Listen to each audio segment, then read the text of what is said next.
Hello everyone.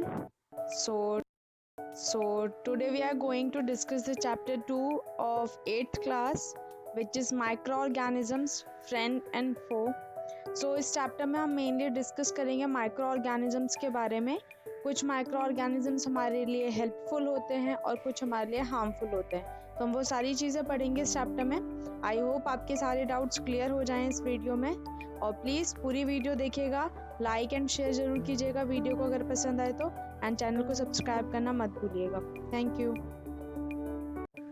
So what are microorganisms?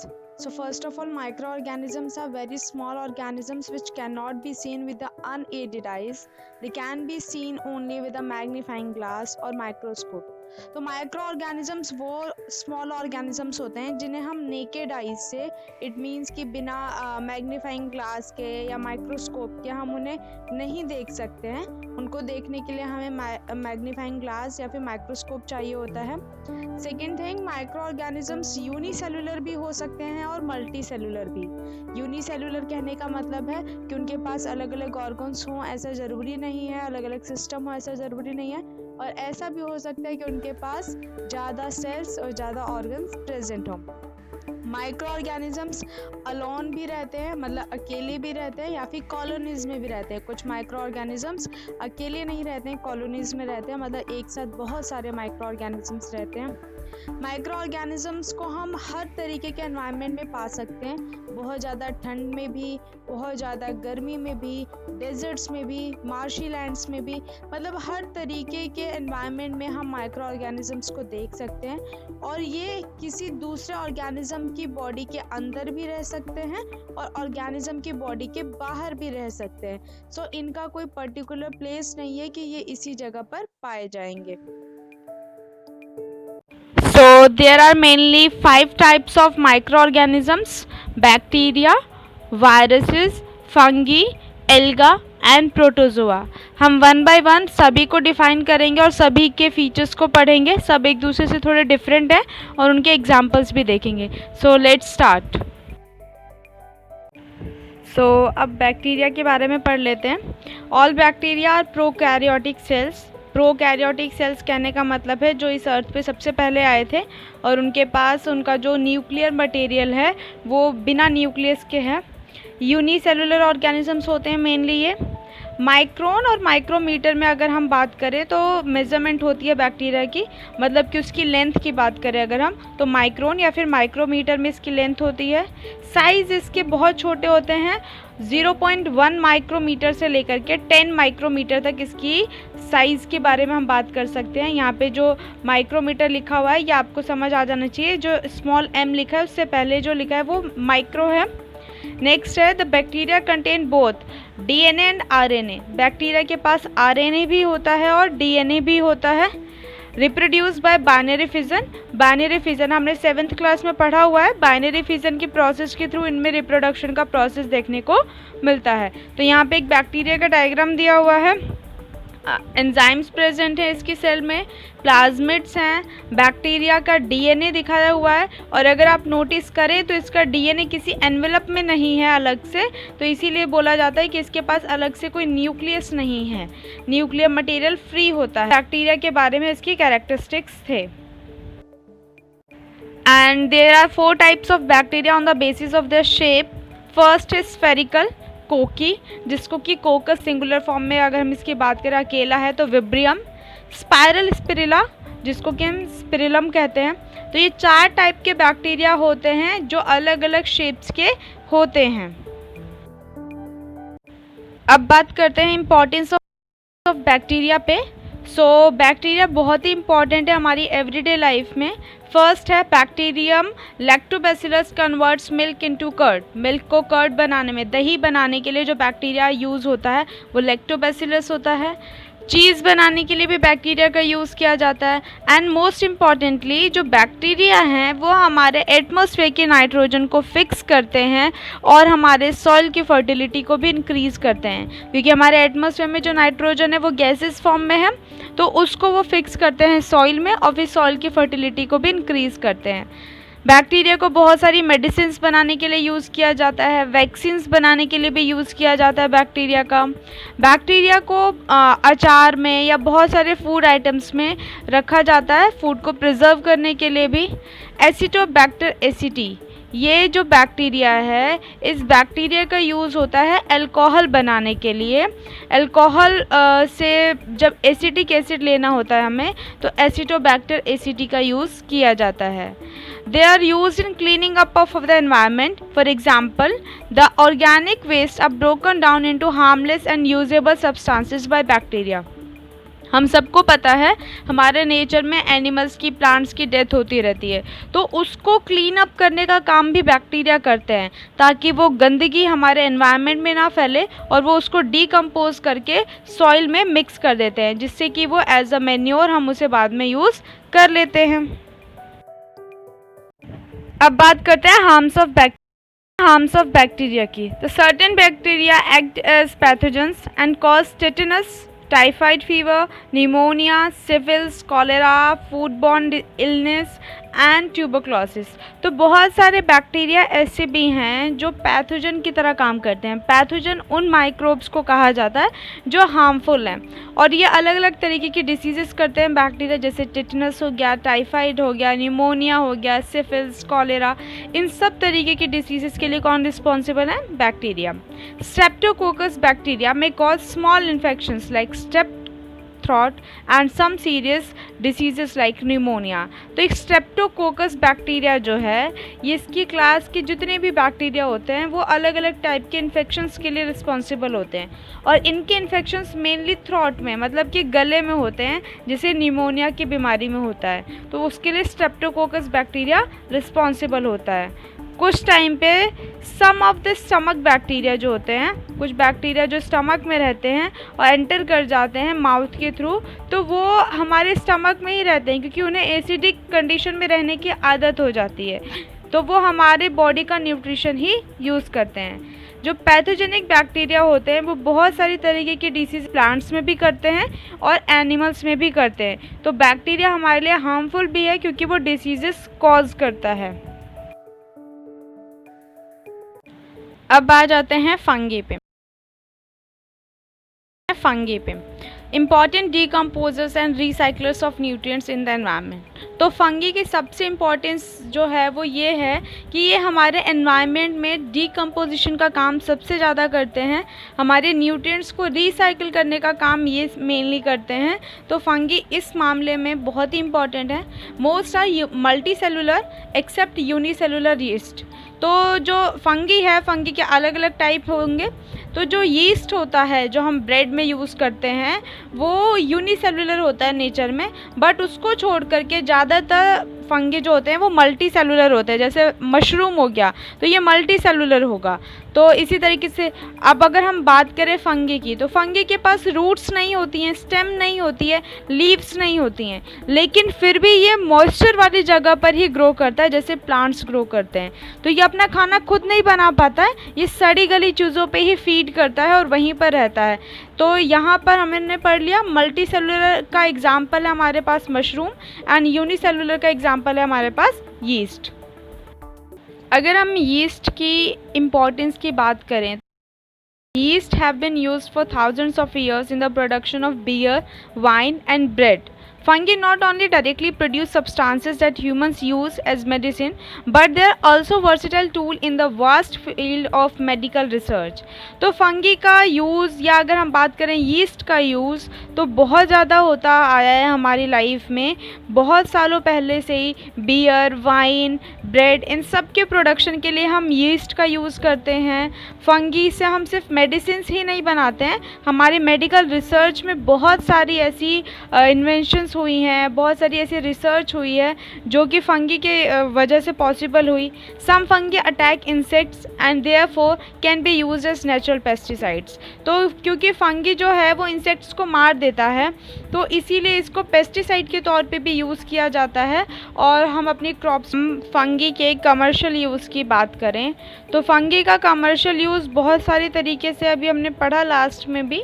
तो distinctive flavours of certain kinds of cheese, तो एक एक तो हमने पढ़ा जो चीज़ होता है उसको बनाने के लिए हम बैक्टीरिया का यूज़ करते हैं, but as we all know बहुत सारे तरीके की चीज़ यूज़ करते हैं हम अपनी एवरीडे लाइफ में।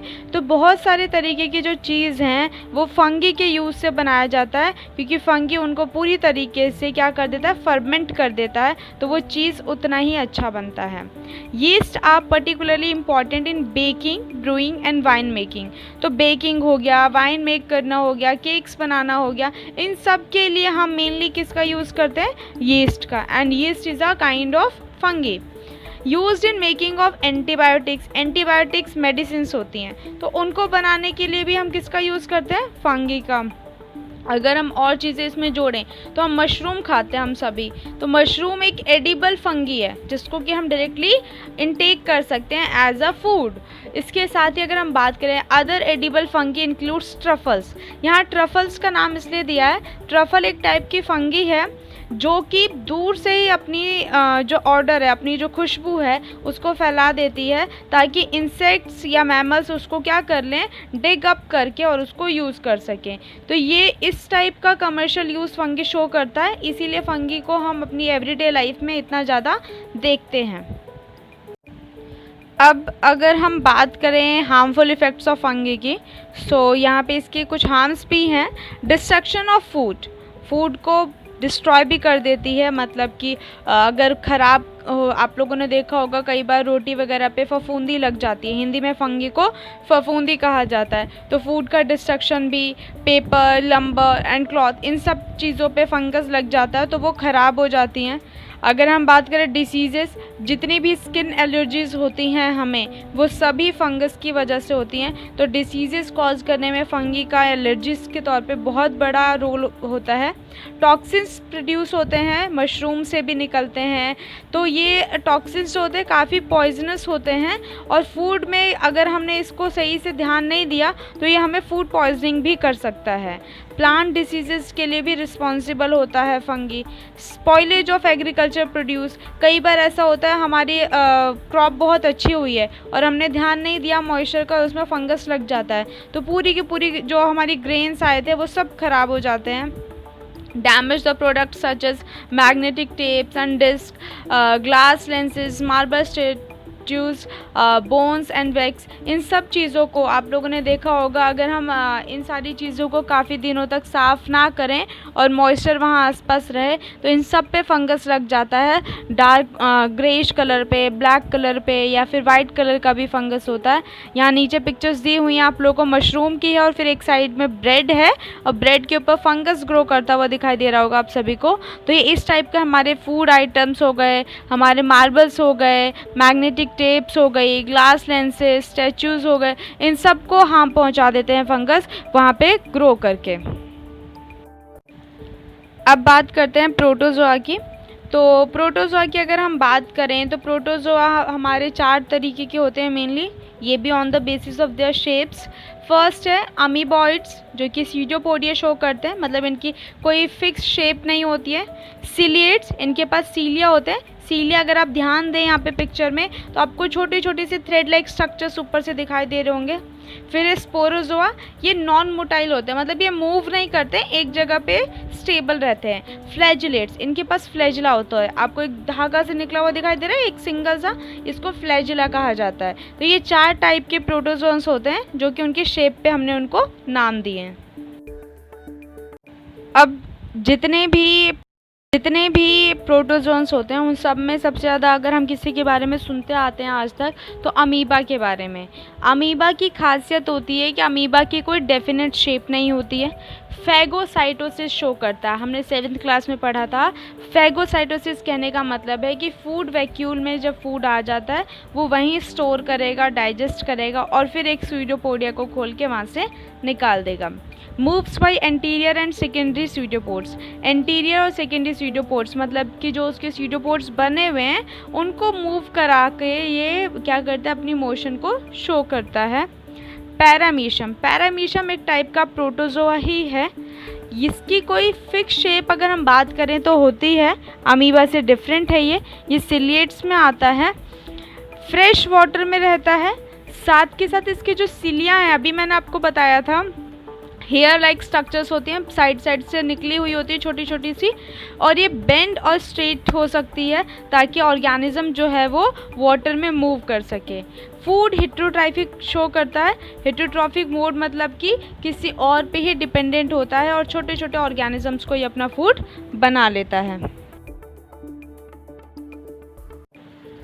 अब यहाँ पे डायग्राम दिया हुआ है आपको, अमीबा का भी है और पैरामीशियम का भी है, तो ध्यान से देख लीजिए डायग्राम। अमीबा के डायग्राम में आपको कोई फिक्स शेप नहीं दिखाई दे रही होगी, सीडोपोडियम दिखाई दे रहा होगा आपको। आपने बहुत सारी शेप्स देखी होंगी अमीबा की। सीडोपोडियम वो स्ट्रक्चर्स हैं जिसकी वजह से ये मूव कर पाता है। सेल मेम्ब्रेन है, न्यूक्लियस है, फूड वैक्यूल है और एक कॉन्ट्रैक्टाइल वैक्यूल है। कॉन्ट्रैक्टाइल वैक्यूल में ये अपना वेस्ट रखता है और फिर इसके बाद सीडोपोडिया को ओपन करके वहाँ से वेस्ट को बाहर कर देता है। इसके बाद है स्ट्रक्चर ऑफ पैरामीशियम। अगर हम देखना चाहें तो यहाँ पे फूड वैक्यूल्स आपको दिखाई दे रहे होंगे, येलो कलर के स्ट्रक्चर्स हैं। सीलिया आपको दिखाई दे रहा होगा अब यहाँ पे क्लियरली, छोटी छोटी सी हेयर लाइक स्ट्रक्चर्स हैं। कॉन्ट्रैक्टाइल वैक्यूल है, वैक्यूल को जितना चाहे वो ये बढ़ा सकता है, और बाकी सारी जो चीज़ें हैं वो आपके लेवल से भी थोड़ी सी अपर हैं, इसीलिए इतना एक्सप्लेन नहीं कर रही हूँ। साइटोप्लाज्म दिया हुआ है, फ्लूइड है जो सेल में प्रेजेंट होता है, और इस तरीके के डिफरेंस होता है अमीबा में और पैरामीशियम में। तो आई होप आप सभी को क्लियर हो गया होगा अभी। अब यहाँ है व्हाट इज़ फर्मेंटेशन। सो बहुत सुना है हमने ये नाम फर्मेंटेशन। फर्मेंटेशन कहने का मतलब होता है एक ऐसा प्रोसेस जिसमें हम यीस्ट का यूज़ करते हैं, और जो यीस्ट है वो शुगर को अल्कोहल बना देता है। शुगर आती कहाँ से है? तो हम सभी को पता है जितनी भी नेचुरल एडिबल चीज़ें हैं, चाहे वो ग्रेन हो मतलब गेहूँ हो, ज्वार हो, जौ हो, चावल हो, कुछ भी हो, या फिर फ्रूट्स हो, वेजिटेबल्स हो, इन सभी में अपनी एक नेचुरल शुगर प्रेजेंट होती है। तो उस शुगर को कन्वर्ट कर देता है यीस्ट अल्कोहल में, और इसी प्रोसेस को फर्मेंटेशन कहा जाता है। ये प्रोसेस डिस्कवर किया गया था लुइस पास्चर के द्वारा इन 1857, और यहाँ पे जो डेट मैंने लिखी है मे बी ये डेट वेरी हो जाए, चेंज हो जाए। चेंज होने का मतलब ये नहीं है कि अलग हो जाएगा, एक साल का डिफरेंस हो सकता है क्योंकि अलग अलग बुक्स में अलग अलग डेट्स दी हुई होती हैं, बट 1857 के एंड में उन्होंने शुरू कर दिया था, तो इसीलिए 1857 यहाँ लिखा हुआ है। Fermentation is a process by which the yeast convert sugar into alcohol. और यहाँ पे हम सब अपनी डेली लाइफ में देखते हैं इसको, जैसे हमारे घर में भटूरे बनाने होते हैं, मैदा को अगर हमने यीस्ट पाउडर मिक्स करके और तब डो तैयार किया है, तो थोड़ी देर बाद वो जो डो है वो बहुत ही ज़्यादा ऊपर तक रेज हो जाता है, जिसे कि हम कहते हैं कि ये आटा सड़ गया है या इसमें से स्मेल आ रही है। तो वो क्या होता है, यीस्ट ने अल्कोहल कन्वर्ट कर दिया होता है, शुगर को अल्कोहल में बना दिया होता है। तो ये फर्मेंटेशन का प्रोसेस होता है। शुगर प्लस यीस्ट क्या हो जाएगा, फर्मेंटेशन, जिसमें कि अल्कोहल जो होगा वो मिल जाएगा हमें प्रोडक्ट के तौर पे। अब बात करते हैं एल्गी की। एल्गी क्या होता है? A large and incredibly diverse group of eukaryotic photosynthetic organisms which includes seaweeds and unicellular life forms. तो एल्गी एक ऐसा यूकैरियोटिक ग्रुप है ऑर्गेनिजम्स का जो फोटोसिंथेसिस कर सकता है, बट ये बहुत छोटे होते हैं। जैसे कि अगर हम बात करें तो ग्रीन प्लांट्स फोटोसिंथेसिस कर सकते हैं, बट वो प्लांट्स हैं, वो देखे जा सकते हैं, उनकी एक शेप है, उनका एक साइज़ है, उनके अलग अलग पार्ट्स हैं। बट एल्गा का ऐसा नहीं होता है, एल्गा काफ़ी छोटा होता है, यूनिसेलुलर है, बट फिर भी ये फोटोसिंथेसिस का प्रोसेस करता है, ग्रीन होता है।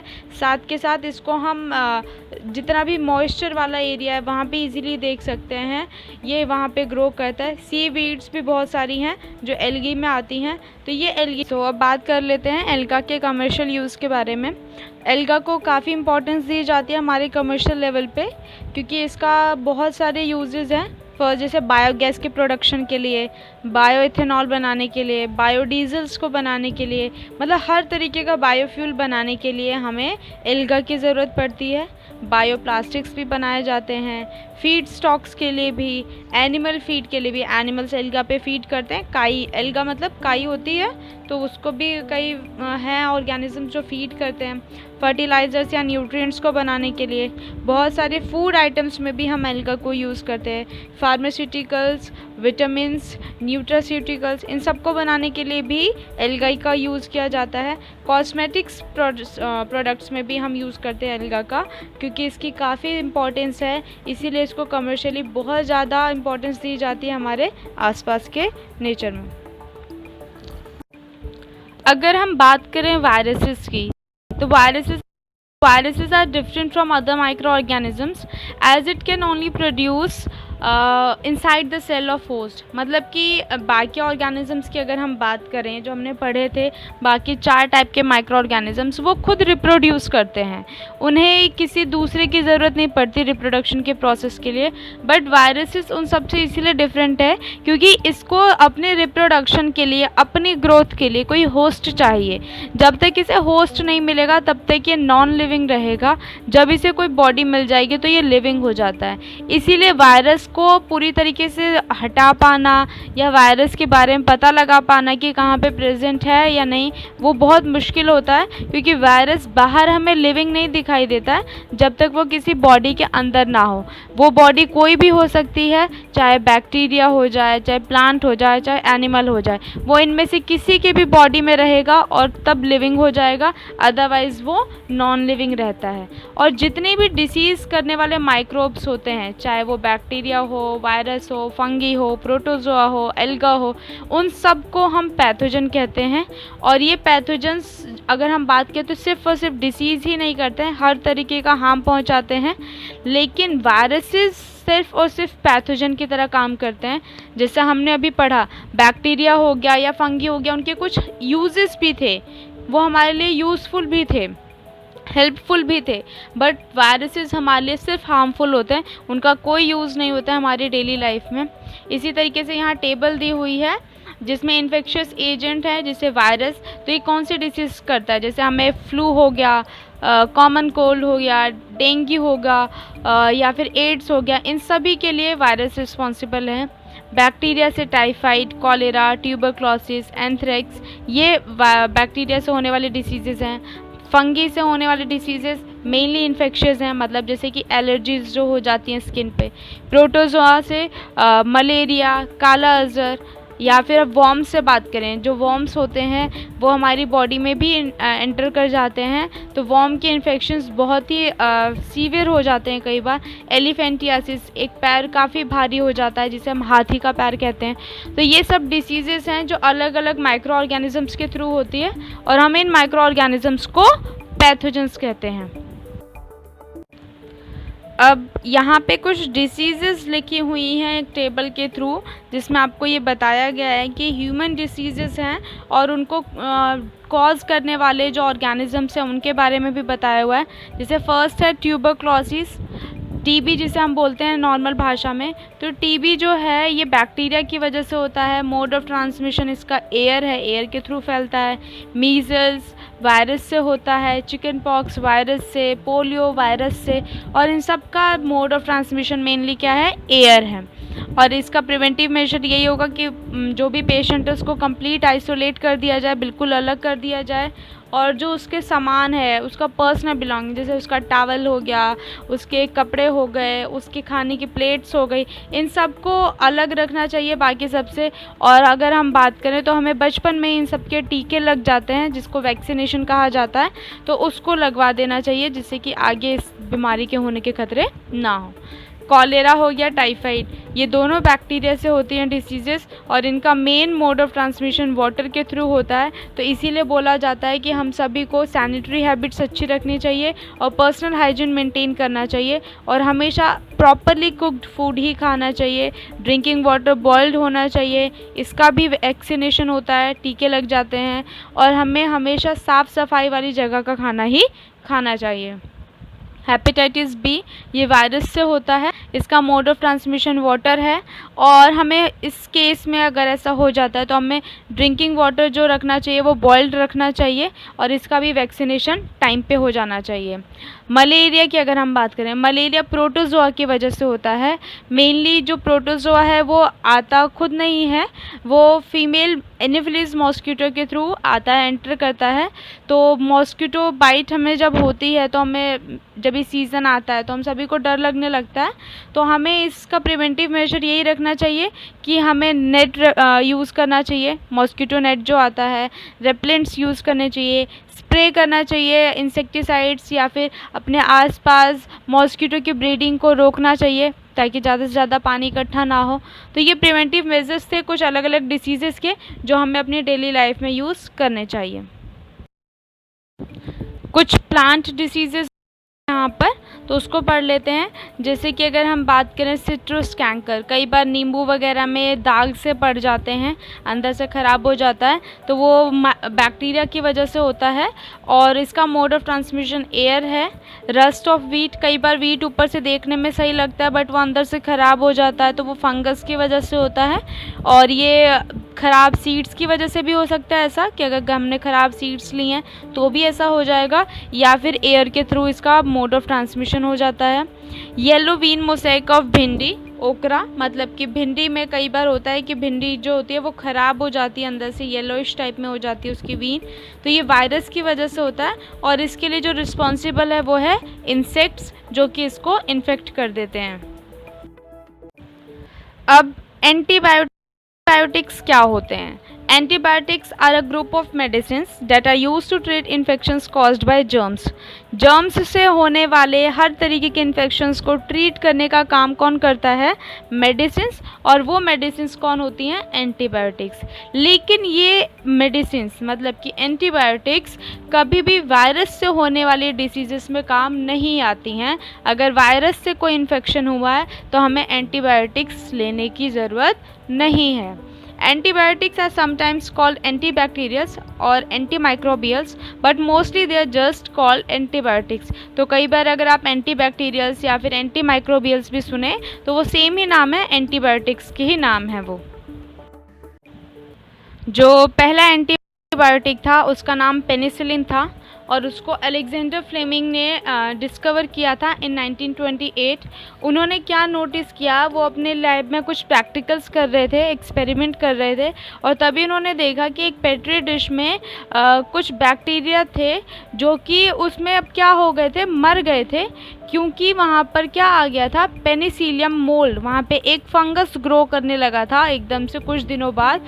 तो वहाँ पे जितने भी बैक्टीरिया थे वो मर गए थे।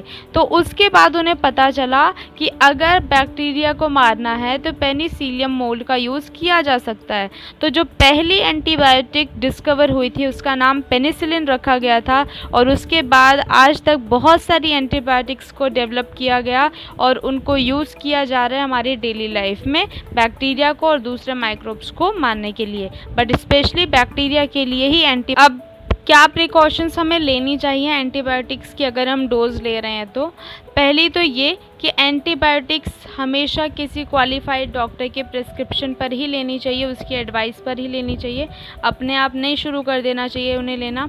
साथ के साथ हमेशा अगर डॉक्टर ने प्रिस्क्राइब किया है उसका कोर्स कुछ दिनों के लिए तो उसको कंप्लीट करना चाहिए, अदरवाइज़ उस डिसीज़ से आपको पूरी तरीके से आराम नहीं मिलेगा, और जिस तरीके से उसने बोला है उसी तरीके से लेना चाहिए। अदरवाइज़ आपने जो डिसीज़ेस के लिए आपने मेडिसिन्स ली थी वो डिसीज़ेस पूरी तरीके से जाएंगी नहीं, और साथ के साथ आपको और ज़्यादा प्रॉब्लम आगे हो सकती है। एंटीबायोटिक्स बिना बात के, मतलब कोई तकलीफ़ नहीं है और फिर भी आप उसको लें, तो ऐसा नहीं करना चाहिए, क्योंकि हमारी बॉडी में कुछ बेनिफिशियल बैक्टीरिया भी, यूज़फुल बैक्टीरिया भी रहते हैं हमारी इंटेस्टाइन में, तो वो मर जाएंगे और फिर उसके बाद हमें डाइजेशन में प्रॉब्लम हो सकती है। एंटीबायोटिक्स वैसे तो कोल्ड में और अगर हम बात करें फ्लू में नहीं है इफ़ेक्टिव, और क्यों नहीं है? क्योंकि वायरसेस से हो रही हैं। तो अभी हमने पढ़ा था वायरस से होने वाले डिसीज़ेस में बैक्टीरिया की डिसीज़ेस की टैबलेट्स नहीं दी जाती हैं। इट मीन्स कि वायरस से होने वाले डिसीज़ेस में एंटीबायोटिक्स की टैबलेट्स नहीं लेनी चाहिए। अब अगर हम बात करें वैक्सीनेशन की, तो वैक्सीनेशन क्या होता है, एक बायोलॉजिकल प्रिपरेशन है जिसमें कि मेनली हमारी इम्यूनिटी को इम्प्रूव किया जाता है पर्टिकुलर डिसीज़ के लिए। अगर हमें जिस बीमारी के लिए वैक्सीनेशन किया जा रहा है उस बीमारी को करने वाले ऑर्गेनिज्म को या तो डेड फॉर्म में या फिर इनएक्टिव फॉर्म में हमारी बॉडी में उसको इंजेक्ट कर दिया जाता है या फिर दवाइयों के थ्रू भी दे दिया जाता है कई बार, ताकि वो हमारी बॉडी में जा कर के एंटीबॉडीज़ बना सकें। एंटीबॉडीज़ क्या होंगी कि जैसे पहले ही हमारी बॉडी में वो ऑर्गेनिज़म चला गया तो हमारी बॉडी को पता चल जाएगा कि इस ऑर्गेनिज़म के ये फीचर्स होते हैं, और कभी बड़े होने पे अगर हमें वो ऑर्गेनिज़म दोबारा एंटर करेगा तो पहले एंटर किया हुआ ऑर्गेनिज़म उसको मार देगा और उसको हमारी बॉडी में हावी नहीं होने देगा। तो ये जो वैक्सीनेशन किया जाता है ये इसीलिए किया जाता है ताकि हमारी बॉडी पहले से ही उस ऑर्गेनिज़म को पहचान जाए जिसको कि हमारी बॉडी में डिसीज़ेस होने के लिए माना जा सकता है कि वो डिसीज़ करेगा। Upon further exposure, the pathogen is inactivated by the antibodies and disease state prevented। अगर आगे जा कर के दोबारा वो पैथोजन आता है हमारी बॉडी पे तो हमारी बॉडी में जो पहले से एंटीबॉडीज़ प्रेजेंट हैं वो उसको मार देंगी और हमारी बॉडी डिसीज़ से बच जाएगी। Generally to produce a vaccine the pathogen is grown in culture, purified and either inactivated or attenuated. मतलब उसको मार के या लैब में केमिकल्स का यूज़ करके इन सब तरीके से हम वैक्सीन को तैयार करते हैं उस पैथोजन को लेकर के। पहली वैक्सीन जो बनी थी वो स्मॉल पॉक्स के लिए बनी थी। स्मॉल पॉक्स वायरस जो था 1796 में एडवर्ड जेनर ने क्या किया था, काउ पॉक्स होने वाले वायरस को वैक्सीनेट किया था और फिर उसको इंडिविजुअल्स की बॉडी में इंजेक्ट करवाया था। तो वो पहला हमारा क्या था, वैक्सीन था जिसको कि एडवर्ड जेनर ने डिस्कवर किया था। अब अगर हम बात करें कम्युनिकेबल डिसीज़ेस की, तो कम्युनिकेबल डिसीज़ेस नाम बता रहा है वो डिसीज़ेस जो एक दूसरे के टच से या फिर किसी भी तरीके के कांटेक्ट में आने से स्प्रेड होती हैं, तो उसको हम कम्युनिकेबल डिसीज़ेस कहते हैं जो एक इंसान से दूसरे इंसान को हो सकती हैं। तो disease that are spread from one person to the other, diseases that are catching, diseases that are caused by germs और पैथोजेंस, तो उनको हम कम्युनिकेबल डिसीज़ेस कहते हैं। जैसे कि डेंगू हो गया, मलेरिया हो गया, ये हमारी कम्युनिकेबल डिसीज़ेस में काउंट होती हैं। फीमेल एडीज़ मॉस्किटो डेंगू के लिए रिस्पॉन्सिबल है, फीमेल एनाफिलीज़ मॉस्किटो ये मलेरिया के लिए रिस्पॉन्सिबल है। अब बात करते हैं फूड पॉइजनिंग की। तो हमने बहुत सुना हुआ ये नाम फूड पॉइजनिंग। तो फूड पॉइजनिंग कैसे होती है, जब हम हार्मफुल सब्सटेंसेस को या ऐसा फूड जिसमें हार्मफुल सब्सटेंसेस थे उसको इनटेक कर लेते हैं तो वो फूड पॉइजनिंग के लिए रिस्पॉन्सिबल होता है। 3 टाइप की फूड पॉइजनिंग होती है, केमिकल, बायोलॉजिकल या बैक्टीरियल। केमिकल की बात करें तो कई बार हमारे फूड में पेस्टिसाइड्स या एंटीबायोटिक्स आ जाते हैं जिसकी वजह से हमारा जो फूड है या कोई और केमिकल आ जाता है तो हमारा जो फूड है वो केमिकली फूड पॉइजन्ड हो जाता है और फिर हमें उससे हार्म पहुंच जाता है। बायोलॉजिकल अगर हम बात करें तो कई बार क्या होता है कि जैसे हमारे जो बहुत सारी फ्रूट्स हैं या जो हमारे बहुत सारी वेजिटेबल्स हैं उनमें कुछ केमिकल्स बहुत ज़्यादा रिलीज़ हो जाता है और फिर हम उन्हीं को कुक करके खा लेते हैं तो उससे हमें हार्म हो जाता है। जैसे कि अगर हम बात करें आलू में जो ग्रीन पोर्शन होता है, अगर हम उसका यूज़ करते हैं एज अ फूड तो वो हमारी बॉडी में टॉक्सिन्स प्रोड्यूस कर सकता है। या फिर बीन्स में रेड किडनी बीन्स, मतलब कि जैसे आपके राजमा में भी कई बार होता है इस तरीके से, तो ये सारी चीज़ें हमें हार्म करती हैं बायोलॉजिकली। बैक्टीरियल की अगर हम बात करें तो कई बार क्या होता है हमारे फूड पे बैक्टीरिया का इफ़ेक्ट हो जाता है, पैथोजेनिक बैक्टीरिया का, जिससे हमारा फूड ख़राब हो जाता है, तो वो बैक्टीरियल फूड। अब हम अपने फूड को प्रिजर्व कैसे कर सकते हैं, तो फूड प्रिजर्वेशन की बहुत सारे मेथड्स होते हैं, हम अपने घरों में डेली करते हैं। हम फ्रिज में भी खाना रख देते हैं या हम उसको गर्म करते रहते हैं टाइम टू टाइम ताकि वो ख़राब ना हो। और जिस फूड को हम बार बार गर्म नहीं कर सकते या फिर हम उसको फ्रिज में नहीं रख सकते, जैसे अचार हो गया, जैम्स हो गए, तो हम उसको क्या करते हैं एयर टाइट कंटेनर्स में रखते हैं या फिर हम उसको ऑयल या विनेगर का यूज़ करते हैं। तो preservation by oil and vinegar, storing in air tight containers, cold treatment, heat treatment, preservation by common salt, ये सारे मेथड्स हैं, प्रिजर्वेशन बाय शुगर, ये सारे मेथड्स हैं जिससे हम अपने फूड को प्रिजर्व कर लेते हैं ताकि वो ख़राब ना हो। अगर हम बात करें तो फूड को एंजाइम्स से बचाना, एंजाइम्स के जो माइक्रो ऑर्गेनिजम्स के एंजाइम्स आए थे उनसे बचाना, इसी प्रोसेस को फूड प्रिजर्वेशन कहा जाता है ताकि हमारा फूड ख़राब ना हो। और अगर हम फूड प्रिजर्वेशन के मेथड्स जानते हैं तो हमारे जो फूड स्टफ है वो बहुत ज़्यादा दिनों तक सही रह सकते हैं, ख़राब नहीं होंगे। साथ के साथ सीज़न टू सीज़न, जैसे अगर हम बात करें अभी बरसात का सीज़न आ रहा है तो अब बरसात के सीज़न में क्या होता है, अचार में ना फफूंदी लगने लगती है, फंगस लगने लगता है अगर हमने उसमें अच्छे से विनेगर या ऑयल का यूज़ नहीं किया है तो। इसीलिए हम इसमें ऑयल और विनेगर का यूज़ करते हैं ताकि वो बैक्टीरियल कांटेक्ट जो है वो ख़त्म हो जाए, माइक्रो ऑर्गेनिज्म एंटर ना करें। अब बात करते हैं पास्चराइजेशन। तो पास्चराइजेशन क्या होता है, तो लुईस पास्चर जो थे उन्होंने क्या किया था, पहली बार इस प्रोसेस को डिस्कवर किया था, या हम बात करें तो पहली बार उन्होंने इस प्रोसेस को टेस्ट किया था इन 1862। यहाँ पर जो डेट दी हुई है मैं आपको फिर से याद दिला दूँ, डेट्स थोड़ी सी वेरी कर सकती हैं, चेंज हो सकती हैं, हर बुक्स में अलग अलग डेट्स दी हुई होती हैं। पास्चराइजेशन कहने का मतलब है किसी भी लिक्विड को, स्पेशली हम मिल्क की बात करते हैं जब भी पास्चराइजेशन आता है, तो किसी भी लिक्विड मिल्क को हम हीट करते हैं काफ़ी ज़्यादा टेम्परेचर पे, स्पेसिफिक टेम्परेचर पे उसको हीट करने के बाद और थोड़े टाइम तक हीट करने के बाद हम उसको तुरंत ठंडा करने के लिए रेफ्रिजरेटर में रख देते हैं, और जिससे कि जो भी ऑर्गेनिजम्स हैं, माइक्रोब्स जो भी हैं, वो बहुत ज़्यादा हीट और बहुत ज़्यादा एकदम से कोल्ड में मर जाते हैं। तो वो उनकी इनएक्टिविटी के लिए हम ऐसा करते हैं और इसी प्रोसेस को पास्चराइजेशन कहा जाता है, और इस वजह से माइक्रोब्स की ग्रोथ जो होती है वो रुक जाती है। तो हम सभी देखते हैं जो पैकेट्स आते हैं दूध के बाहर से, उस पर पास्चराइज्ड मिल्क लिखा हुआ होता है। तो पास्चराइज्ड कहने का मतलब क्या है, पास्चराइजेशन किया गया है, एकदम से उसको पहले हीट किया गया थोड़ी देर और फिर तुरंत उसको रेफ्रिजरेट कर दिया गया, तो इसी प्रोसेस को पास्चराइजेशन कहा जाता है। अब यहाँ पर है नाइट्रोजन फिक्सेशन।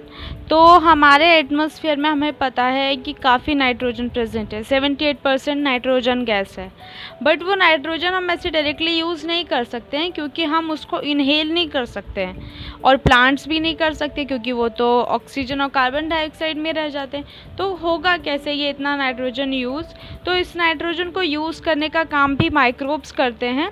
यहाँ पे नाइट्रोजन साइकिल जो दी हुई है इसे ध्यान से देखिए ज़रा, एटमॉस्फेरिक नाइट्रोजन है, ये एटमॉस्फेरिक नाइट्रोजन जो है नाइट्रोजन फिक्सिंग बैक्टीरिया जो कि हमारे दाल वाले पौधों के रूट्स में रहते हैं, नाइट्रोजन फिक्सिंग बैक्टीरिया क्या करेंगे, उसको अब्जॉर्ब करेंगे, और उसको अब्जॉर्ब करने के बाद में वो नाइट्रोजन फिक्सिंग बैक्टीरिया उसको अमोनियम बना देंगे।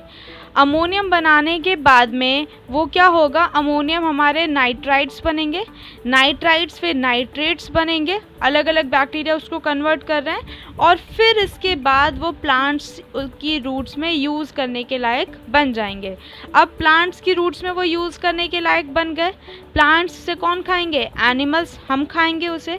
अब हमारे खाने के बाद हमारी बॉडी से भी वेस्ट निकलेगा, कुछ एनिमल्स का भी वेस्ट निकलेगा, वो सारा वेस्ट कहाँ जाएगा, सॉइल में। जब वो सॉइल में जाएगा तो दोबारा से वो नाइट्रोजन डीकम्पोजर्स क्या करेंगे, उसको प्लांट्स को दे देंगे, कुछ नाइट्रोजन गैस बन के फिर दोबारा उड़ जाएगा, फिर वही साइकिल रिपीट होती रहती है हमारे नेचर में, जिससे कि हम कहते हैं कि हमारा नेचर में जो भी रिसोर्सेज हैं वो ख़त्म नहीं होती हैं, वो सिर्फ सर्कुलेट होती हैं, एक लेवल से दूसरे लेवल पर ट्रांसफ़र होती रहती हैं, और फिर हम उसको यूज़ करते रहते हैं। तो ये आपका पूरा चैप्टर था, चैप्टर 2, जो कि माइक्रो ऑर्गेनिजम्स पे बेस्ड था, एंड आई होप आप सभी को समझ में आया होगा। अपने फीडबैक ज़रूर दीजिएगा कमेंट सेक्शन में, और कोई डाउट्स हो तो वो ज़रूर पूछेगा। नेक्स्ट जिस चैप्टर की वीडियो आपको चाहिए वो बताइएगा। आई होप आप लोग को वीडियो पसंद आई हो। Thank you very much.